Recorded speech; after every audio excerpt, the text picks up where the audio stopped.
I hope this comes across well. I'm plain face, no makeup, sitting at home. Now, y'all know I like to be in the park, and I do. But I have not been feeling physically well, so I take my time to just sit and be still.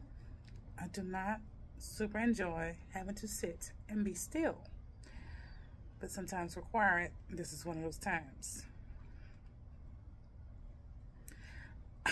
I was looking forward to this one too, because I've been wanting to do it and I kept forgetting the topic. Now when I'm seeing my folks, I'll get a topic and I write it in my notes, and I say, all right, I'm gonna get back to that. And this is one that I wanted to get back to probably at least a year, and it finally came back to me. Thank you, Mercury retrograde. And that's all I can say, thankful for at this point. Listen, there are times even the best of us can get kicked in the teeth enough by a circumstance and a retrograde that, like, what is really happening? Does the universe really dislike me that much? That's how this retrograde has been to me. This past 3 weeks or so, it's been rough in ways I did not anticipate or expect. And I'm usually good at anticipating and expecting things at this point, y'all. But I'm gonna do my best. I think the best way I can describe this is the spiritual crash test dummy. I'm sure there's some others out there, but I ain't seen nobody that is just as crash testy as I am. And when I say spiritual crash test dummy, this is what I mean. So bear with me while I explain myself.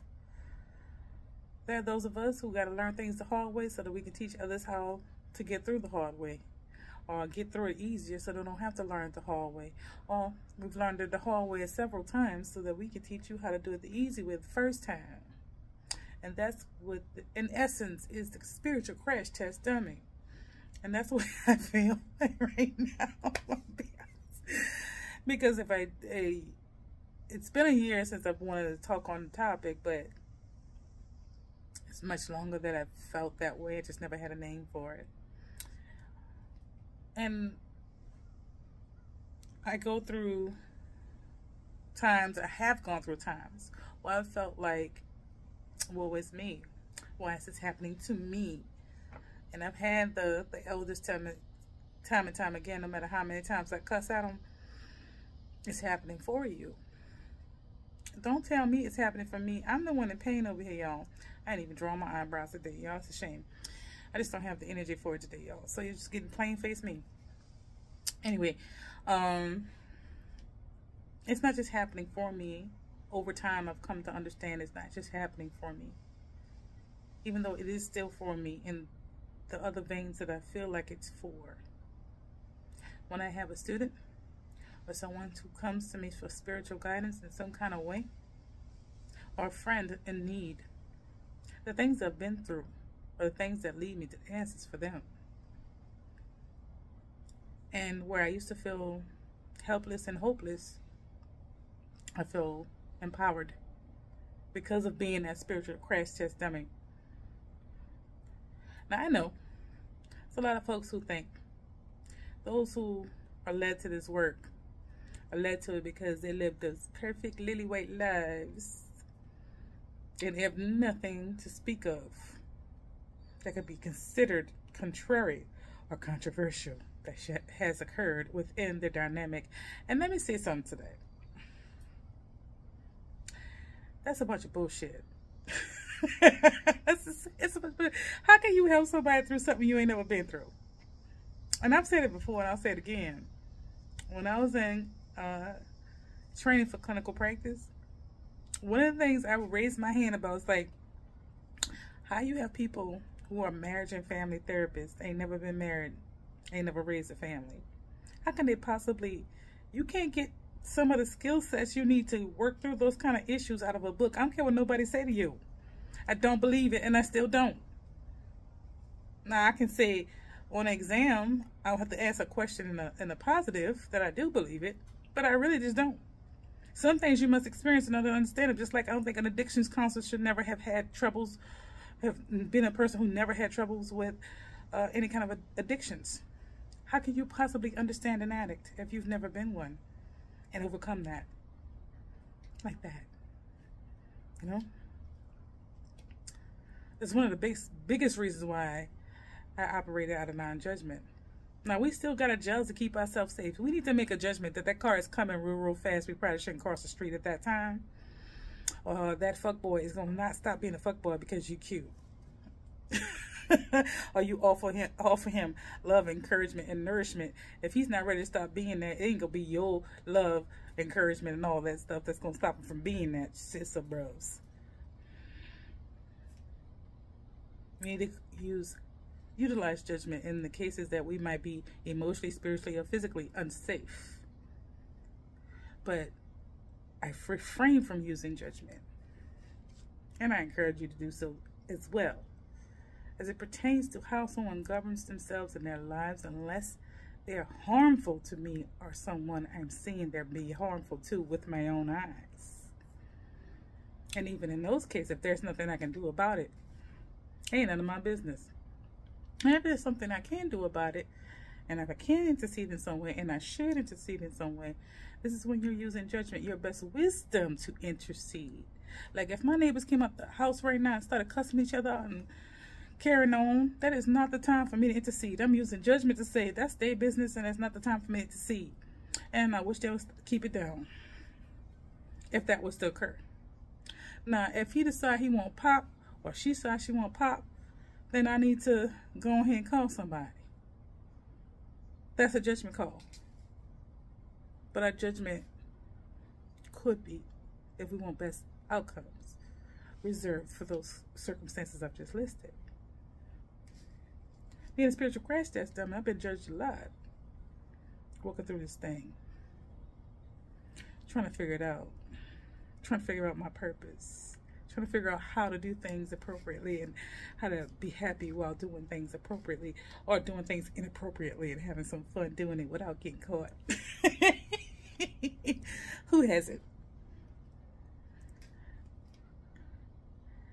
But the best service I've given to myself and mankind thus far is dealing with the difficult things that I've learned the hard way several times, and potentially helping even just one other person through it. Sometimes it's not about you solving the problem. Do you know? If you find that you've gotten a little wisdom from something, or you're particularly good at something and you feel like you want to help somebody, sometimes it's not about you solving the problem for them, because they got to learn how to solve problems for themselves, son. I can cook for you all day long, but if I ain't never going to let you in the kitchen and chop up them onions and feel how they feel on your eyes, so your eyes get used to that cry, that tingle, and learn how to chop a bell pepper proper, cook chicken to the appropriate temp, if I never let you get your hands dirty, you ain't going to never learn how to do it for yourself, potentially. Or you'll never perfect it or master it. Sometimes it's just knowing somebody would have been through a thing or two can sit with you and understand and have empathy. Empathy is one of the biggest powers we have within our spirit and within our being. Having empathy, and someone knowing you have empathy, knowing you've been through some things, they realize they're not talking to deaf ears. You understand? Because if someone who understands quantum physics, and I don't understand a rudimentary version of that, I suppose, comes to you and says, I am stressed out because I'm trying to understand string theory from a new perspective, and you've never heard of either, then they're talking to deaf ears. You're talking, but they don't understand the language even though you're speaking English. And there's an awareness of it. The person speaking and the person listening are both aware that this conversation is going nowhere. And they will not be helped, aided, or in any way made to feel secure that they have someone that is empathetic to what their problem is. Because you do not understand it. If you ain't never been through nothing, you ain't never done nothing in your life. Now, I don't know about y'all, but sometimes it gives me a little comfort from the mistakes I've made. But sometimes it just makes, and there were times so it made me feel like, well, why I always got to, why I gotta always do the hard stuff? I don't understand. I told y'all about that Leo placement last time I was on here. It's Leoing. When I tell you, straight up not having a good time for the past 3 weeks, but I can still laugh about it. I've come a long way. Honey, there was a time, child, I'd be in an ass bowl for weeks. Now I'm just like, well, that sucks. And it feels this way.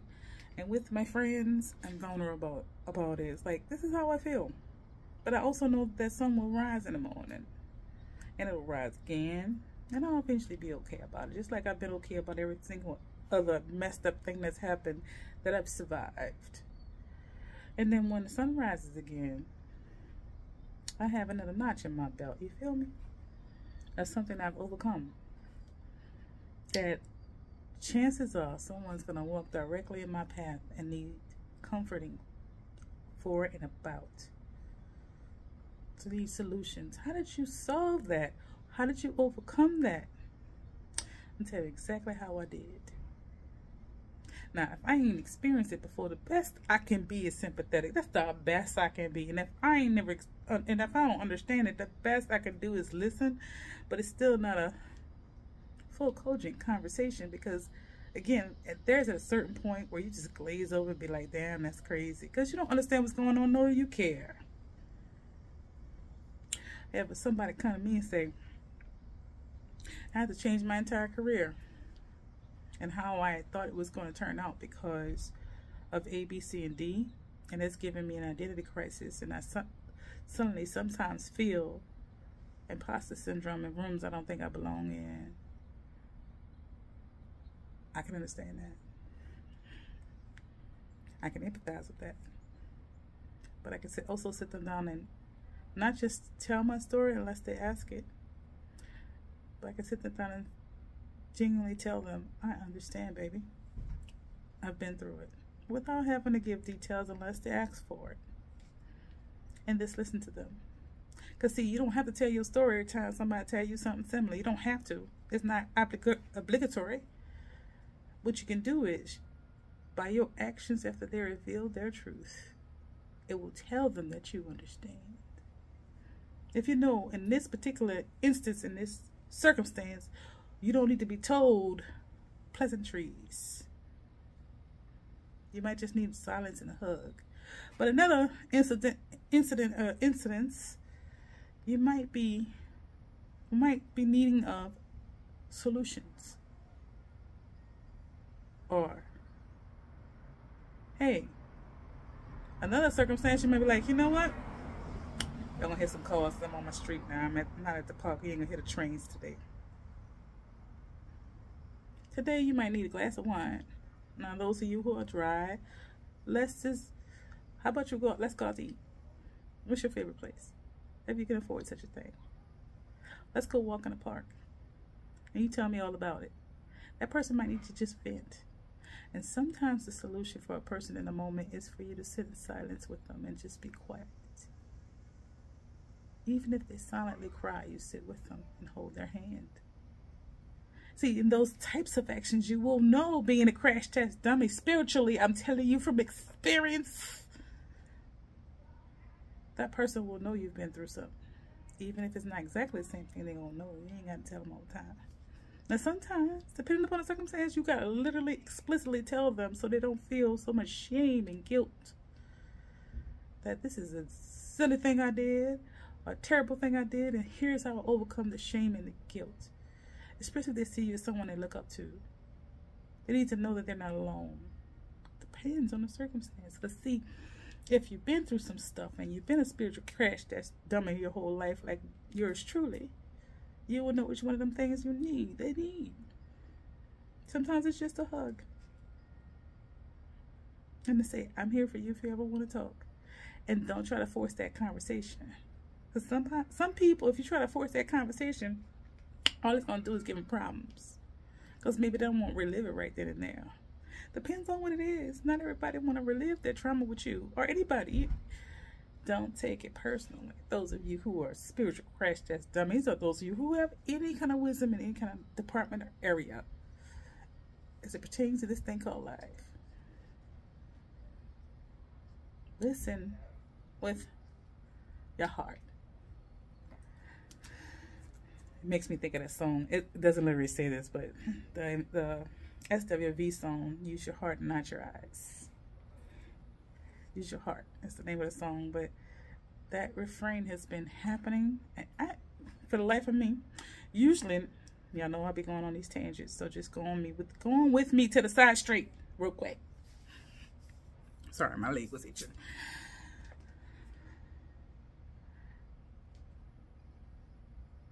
That song has been been singing in my head. Use your heart and not, this is the part of the song, use your heart and not your eyes. And it's something I like to think that I do most of the time. And I don't know why that song has been playing.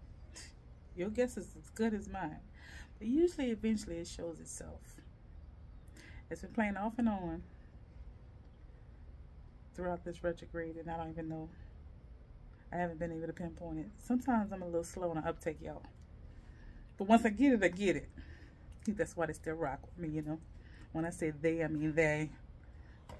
They still rock with me because sometimes I'm slow, but then I get it. And when I get it, I got it, you know. And then I utilize it in a way that's most profitable for myself and others. At least I like to think I do. Anyway. If you ever find that there's a song that won't stop playing in your head, or you just keep hearing the same song on the radio for some reason, you just get in the car at the right time and that song is playing no matter what time of day it is, go ahead and look at the lyrics of that song and just sit in contemplation and silence. The answer will come to you. Now, if it don't come to you the first time you do it again. If it still keeps happening, write down what you're feeling and what you think. You're going to see some stuff possibly. That's what I plan on doing eventually. But first things first, see, I used to try to find the answer right away. That's part of that experience. And I find it's like looking forward to going somewhere or an event, and then when it's over, you have a little bit of a letdown. Rushing to the answers sometimes makes the journey short. Sometimes I think it is great to just allow the answers to come to you without forcing it. So that song is playing over and over again because something still hasn't happened yet. So if I force the answers, I might have some predictive nature of what's about to go down or what I've missed.